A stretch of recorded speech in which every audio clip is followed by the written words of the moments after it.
မင်းတို့ရက်ကွက်ဆိုတော့တန့်နေပြောမှာဗောကွာဒါပေမဲ့အဲဘဲရုပ်ကနှစ်ချို့တခိုးရုပ်ကြီးနော်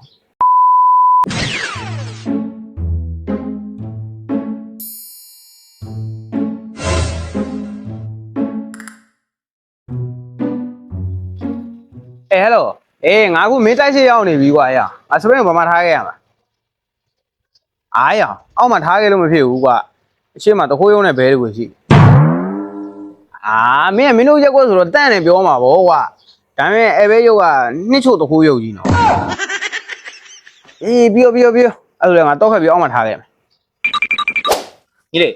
လက်စွမ်းတာဘလို့လဲခင်ဗျားမပြောရအောင်ဟေးပြောဟာရောသူမရိုင်းလိုက်တယ်ရောဒါငါရက်ကွာကွာဟဲ့ဘယ်ရကောင်လဲဘယ်ဟုတ်လားဟိုကကျွန်တော်ဒီတိုက်ဟုတ်လားအေးအဲ့တိုက်3လောက်မှာငါနေတာကွာမသိဘူးလေဗျာဟိုခင်ဗျားကျွန်တော်ဟိုနားနေကြည့်နေတော့ဘာလားဗောကိုဘကိုတိုက်ထဲမှာပူလို့အပြင်မှာလိန်ရဲထွက်ခံတယ်ဘလို့ကောင်လဲလာတွေ့နေဒီနေရာလေးရှယ်ပဲကွာအေးလိုက်တယ်ဦးစင်ကျွန်တော်တို့တိုက်မှာဖက်နှက်တွေတရားမှမရှိတော့ဘူးဗျဟမ်ဖက်နှက်တွေဘယ်ရောက်อ่ะအကုန်လုံးခိုးကန်လိုက်ရနေမှာဗောဗျ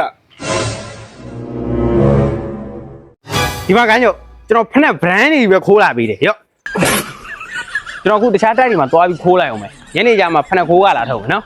သွားပြီ